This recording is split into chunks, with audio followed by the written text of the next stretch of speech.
boys, we're back, episode 2. Today's long run day, it's Sunday, fun day. We're out here in the countryside, trying to get 75 minutes in. It's a hot one today, shirt's probably going to come off at some point. Got the fruit snacks for a mid-run snack. Gotta keep the energy up, if you know what I mean. Alright, let's get this, boys. Alright, boys, 1 mile down, 6:44. Legs are feeling a bit tired. It's hot out. Boys, 2 miles down, 6:55 for that mile. Heat's starting to get to me. Okay, guys, I just wanted to fill you up on how the long one runs. So, the first 5 miles, I was feeling pretty good. I wasn't feeling perfect now. Legs were a bit sore, but when I got to about mile 5, I go down to look at my watch, and I get like this neck spasm in my neck. Like it's pretty painful. Like I couldn't move my head to the right at all. I had to stop running. I had to call for a ride, pick me up, and it was pretty bad because I was 5 miles away from the car. So it was not the best scenario. Did not get to finish the run. This week's mileage is gonna be pretty low. Right now I'm at 22, and we got about 2 days left, and that's rest day and then the 5K race on Saturday. So very low mileage this week, and Sunday run did not go as planned at all. But Monday showed up for practice, felt perfectly fine.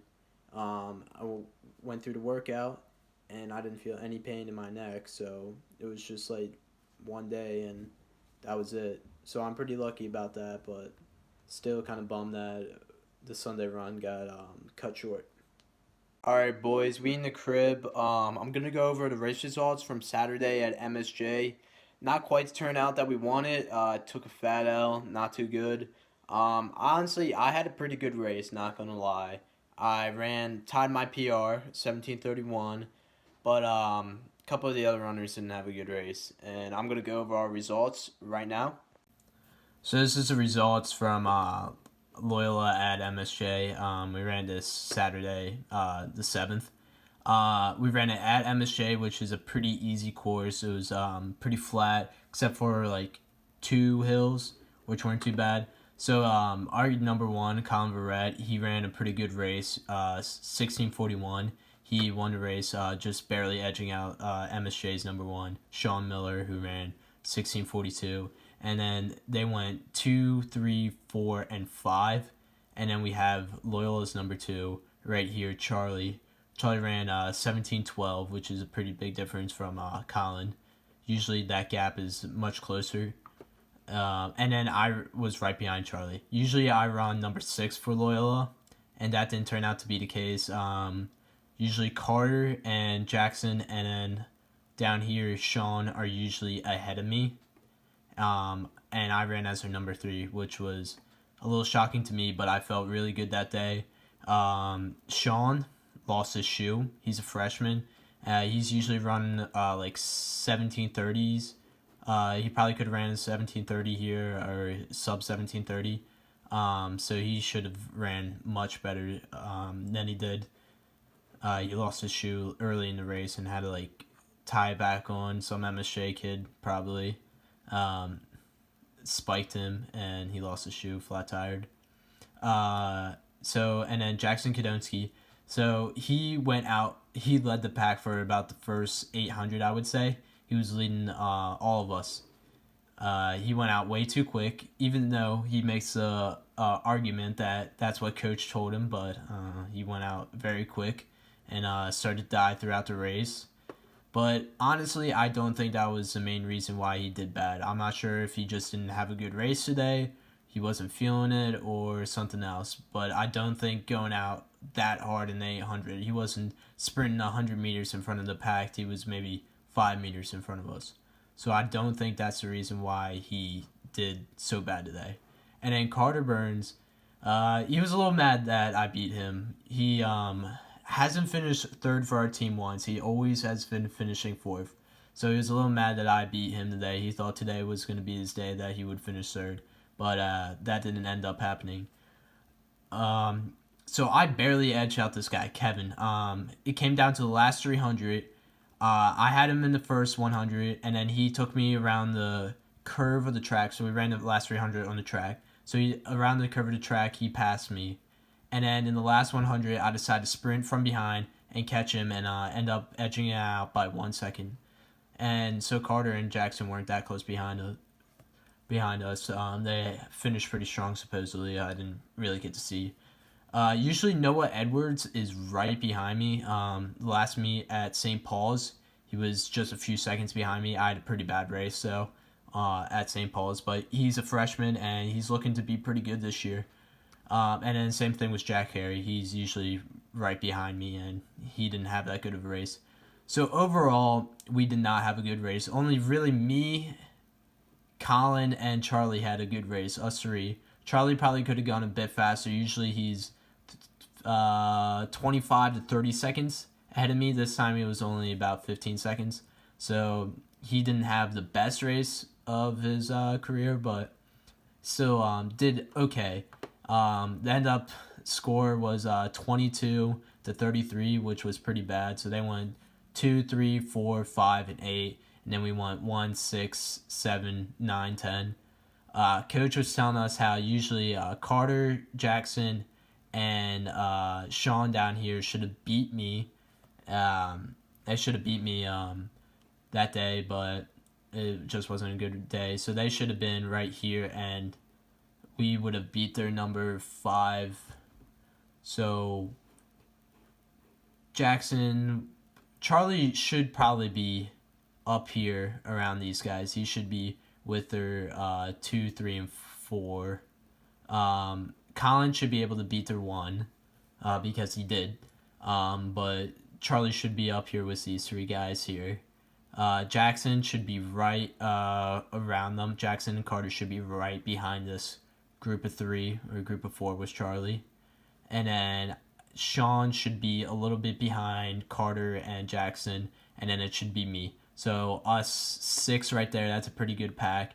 And if either Noah or Jack does pretty good that race, and if they can beat this kid Kevin, that's their number 5, and they would be either 7. Either one of them would be our 7th runner, so they could displace this Kevin guy, and we could end up winning if we just ran a good race. And Coach has full faith in us that we can win, and I still believe that we can win. So we got Calvert Hall this weekend. Calvert Hall ran a pretty good race. Let me pull up the results. So they ran against Spalding. I believe, let me check. So Calvert Hall destroyed Spalding 19 to 43. But this kid, Coleman Ruiz, ran 16:54. And Andrew Myers ran as Calvert Hall's number 1. He ran 16:48. So it's going to be a battle between St. Paul's number 1, MSJ's number 1, and Calvert Hall's number 1, along with our number 1. So it's going to be it's going to be 4 kids racing for that number 1 spot in the MIAA. So it's going to be really close race. We all have a decent number 1. No one's outstanding, and then there's probably no clear winner, but I have faith that Colin is going to push it. He's going to push himself to the limits before he lets another kid beat him. So I think he is going to secure the win if he has a good race. So we got Calvert Hall this weekend, Saturday. I'm going to have my friend film the race, so hopefully I get some footage of that. That would be pretty cool. He's got like a drone and everything. But Calvert Hall is looking a bit scary. So I ran 17:31, so I would be right here in front of this guy, Cam Davis. So that's placing us pretty good. We should go, let's say, like 1, and then 2 through 4 maybe, and then it should be 5, 6, 7. So we should be able to relatively sweep Calvert Hall pretty easily, except for Andrew and Charlie here, who ran pretty good. But other than that, should be no problem against Calvert Hall. We're racing them on our course. We got to defend our turf, home field advantage, hopefully. But Loyal's course is not easy by any means. Definitely not going to be a PR unless I go crazy or something, but we'll see. It's going to be senior day, last home race ever, so it's going to be a little sentimental, but just a little bit. All right, boys, we just got done here at Loyola. Pretty short, easy practice, but it was an excellent practice, great practice. So I ran a mile, 15-minute break, and then another mile. First mile was 4:49, new PR, excellent, left it all in the track on that mile. Second mile, 5:05. I was going into it not expecting to even get that fast, so I was telling myself get at least 5:15, but still great practice, excellent practice. Really happy with my new PR on the 1600. It's just really good practice. Tomorrow we got Falston practice, huge practice. Neck injury, did not feel a thing today. It felt perfectly fine, which is absolutely great. I'm so glad that I don't feel anything in my neck. But really good practice overall. We done here at Falston. Quick, easy practice, 6 400s. First 400 went a little quick, 63. And then I won 66, 67, 66, 67, something like that. And finally finished with 64. So pretty good practice overall, nice and quick. Had some core, struggled a little bit in that, kind of out of shape, not going to lie. But overall, pretty good practice, nice warm day, but it was a good speed workout. Got Loyola practice tomorrow. Hopefully it's not too bad after coming back from a speed workout, but we'll see tomorrow.